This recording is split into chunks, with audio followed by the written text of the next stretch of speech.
scav loading in, like getting disconnected. It looks like we're reconnecting, so we'll see what happens here. Incorrect wet accuracy in PvE mode. You gotta go test your shotguns again. Yeah, you gotta go test your shotguns again. I'm gonna budget, but yeah, I hope it's not shotgun related. Probably not.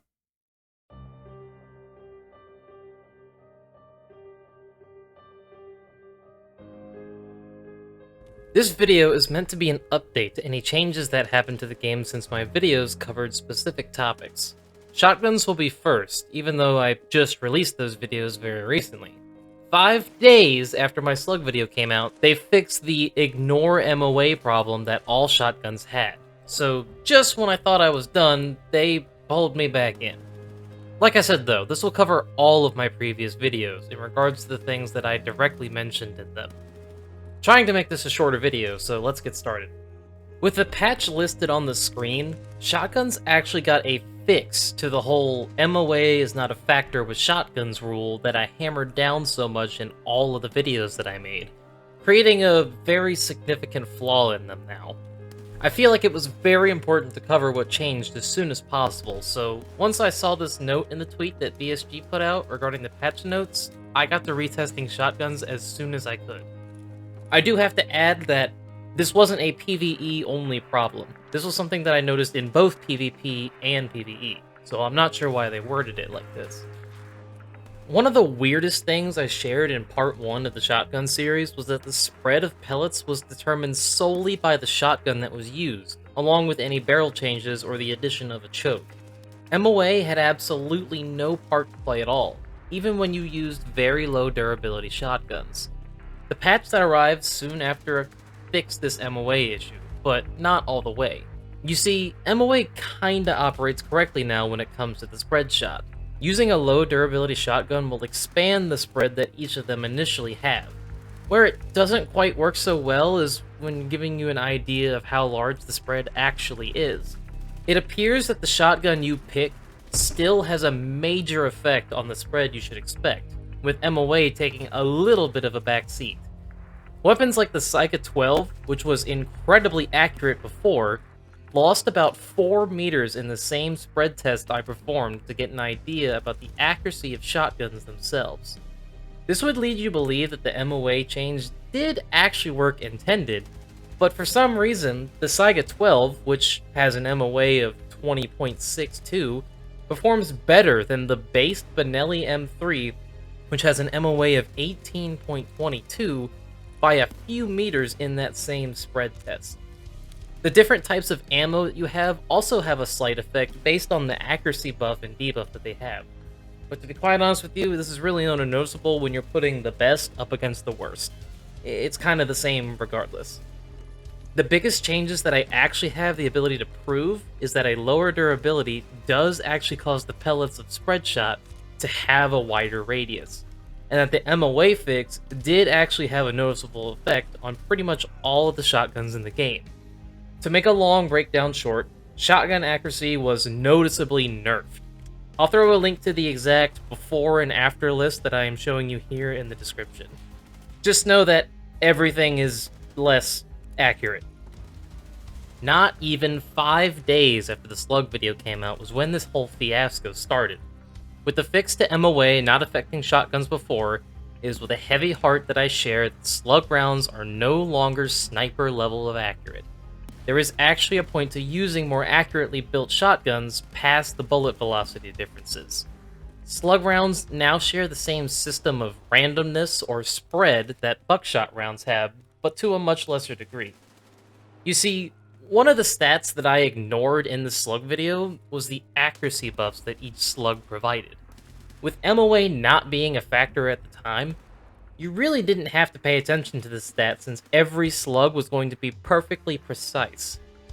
Now this stat actually matters, and while each slug does offer different levels of accuracy, you can actually tell how much that will affect the shotgun of your choice.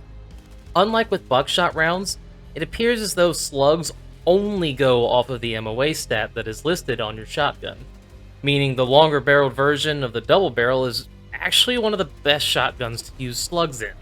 Because of this change to MOA, The clips I showed you of shotgun sniping is now something I truly can't recommend. Even the most accurate shotgun combo paired with super performance slugs can't hold a candle to how accurate these things used to be.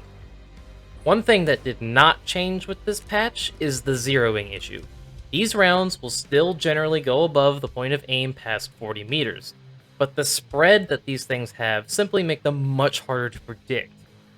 The high pen slugs like 50 BMG and AP20 now have some serious precision issues when you start to get at 50 meters. It's still a fantastic option for extending the range that shotguns can reach.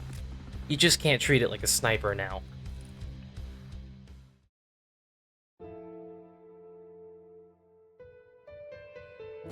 The Mosin was one of my earliest videos, and if you ever take the time to watch it, let's just say you can tell it's some of my early work. Being the oldest video, there are quite a few things that have changed since then.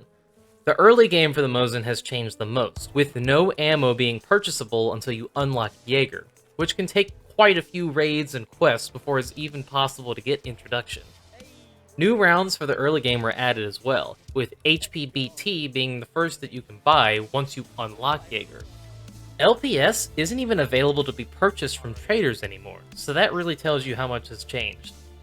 Tarkov Shooter Part 4 no longer requires the sniper skill to be at level 3, as it has been altered to require 5 80-meter snipes with bolt actions.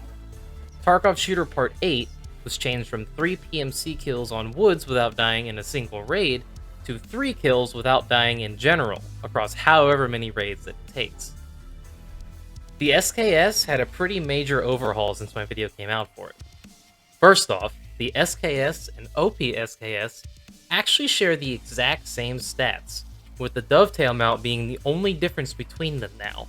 However, the OP-SKS is not the sole wielder of scopes anymore, as a new dust cover has been introduced that allows you to mount any scope on either one of the weapons now, including the ring scope mounts. There's also a new Monte Carlo stock for the SKS that aims at having a lightweight option for the weapon. There are also some new ammo types for the SKS, which really only affects the early game a bit more. The ADAR and TX-15 really haven't had any major changes. The only real change was the ammo availability that this weapon has access to. However, it's entirely possible to find a lot more 5.56 ammo in Raid through the new ammo boxes available, so you can get lucky and find some very powerful ammo for these weapons. The AK-74s also really haven't changed all that much, apart from a slight buff to the ammo's damage. It has the same early game ammo balancing as the ADAR and TX-15 had, with T ammo and PS rounds not being unlocked until a little later. When the recoil changes hit the game a wipe or so after this video came out, there was a change to how impactful all the suppressors became. The waffle suppressor isn't quite as strong as it used to be, but it remains one of the better attachments for these weapons regardless. This one was just early game ammo changes, along with APM not being able to be sold through the flea market or traders anymore. You are able to find boxes for this ammo, however. The same deal here.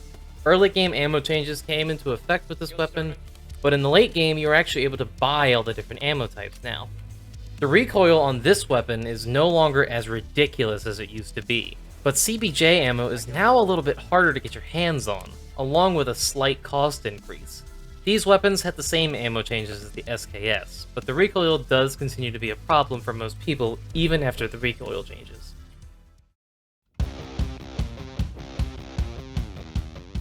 Thank you again for stopping by, and I will be adding this video as a link to all the previous videos so that players who can see them can be directed to any corrections up to this point. I also plan on keeping up with the pinned update comments as much as I possibly can. BSG, if you see this video, because quite frankly I'm surprised with how quickly the shotguns were fixed, you may want to look into the built-in spread that these shotguns have, with one of the glaring ones being the 11 MOA double barrel having the same buckshot spread as the 20.63 MOA that the Saiga 12 has. I hope you enjoyed this update video, and perhaps learned something new. Be sure to subscribe.